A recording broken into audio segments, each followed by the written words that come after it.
Ei pessoal, tudo bem?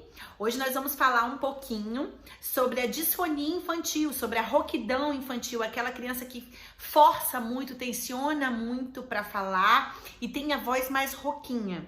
O que será que a gente pode se atentar quando a criança faz isso? Por que a gente precisa se atentar? Para onde a gente tem que ir? O que a gente deve procurar? Quem a gente deve procurar?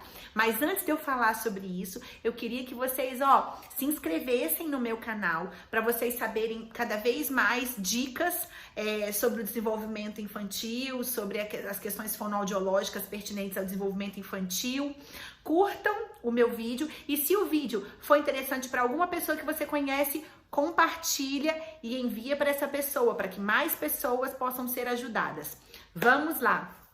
Crianças que apresentam rouquidão por mais de 15 dias não é adequado. Criança que apresenta rouquidão em virtude de um refluxo ou de uma gripe, ela é aceita até umas 2 semanas no máximo, porque é o processo de inflamação que a garganta fica, né, que a laringe fica, toda essa região aqui do pescocinho, às vezes até a boquinha fica inflamada e a criança pode vir a ter uma rouquidão, porque as cordas vocais também estão vermelhinhas, inchadas, irritadas.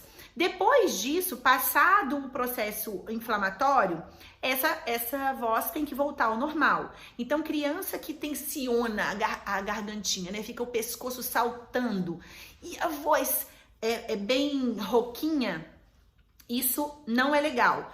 Crianças assim podem ter disfonia infantil, que pode ser por conta de um calinho vocal, que é um nódulozinho nas cordas vocais, é benigno, mas precisa ser dissolvido com terapia fonoaudiológica para poder as cordas vocais, então, vibrarem de forma correta e a voz ficar normalizada. Ou a criança pode ter fendas, que é a não junção das cordas vocais totalmente, e aí junta só um pedacinho, o outro fica aberto, e aí sai escape de ar, e aí a criança fala rouquinha e sai uma soprosidade também, às vezes falha a voz.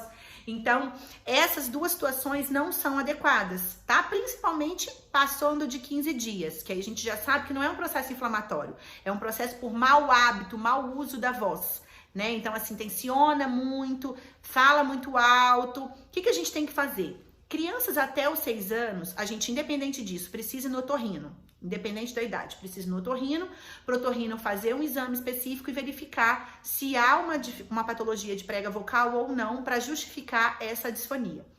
Não tendo a patologia, tendo, por enquanto, só o processo de início dessa rouquidão por conta da forma inadequada de falar, tensionar e falar mais alto, vai direto para o fonoaudiólogo, para que o fonoaudiólogo faça exercícios para, como seria o termo, limpar essa voz, né, para essa rouquidão cessar e ensinar a criança uma nova postura vocal.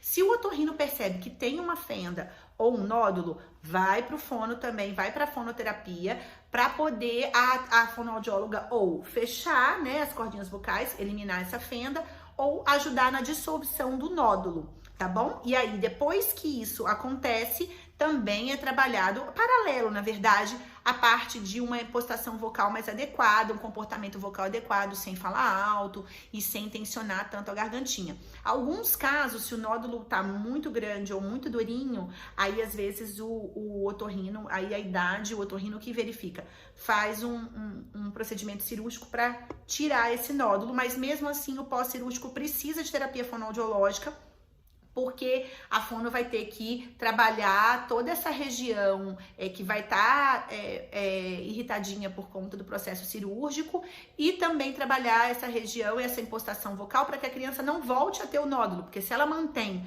a postura inadequada, aquilo que foi retirado volta, né? Então a gente precisa volta em outro lugar, né? Porque a corda vocal ela não regenera. Tirou o pedacinho, ele se vai. Então a gente precisa trabalhar o máximo possível para não chegar a isso, tá? Que eu aconselho?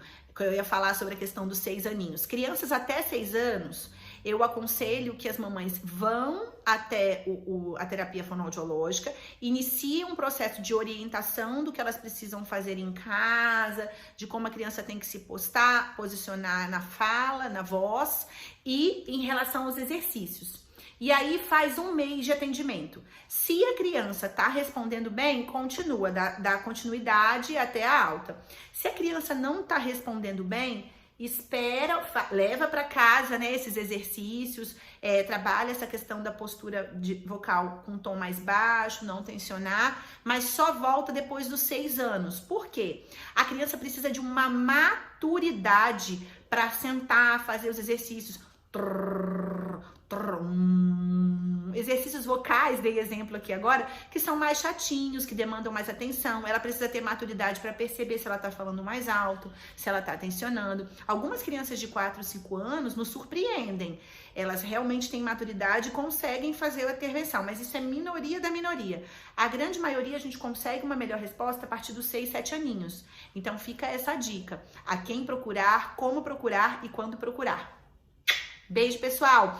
Eu também costumo postar muitas coisas no meu Instagram, não só aqui no YouTube. Eu posto todos os dias dicas e vídeos no meu Instagram. Então, tem o link aqui na descrição que vai direto para o meu Instagram. Vocês podem me seguir lá para acompanhar as dicas. Por aqui e por lá, o meu dia a dia também no consultório, as minhas dicas que são específicas de lá.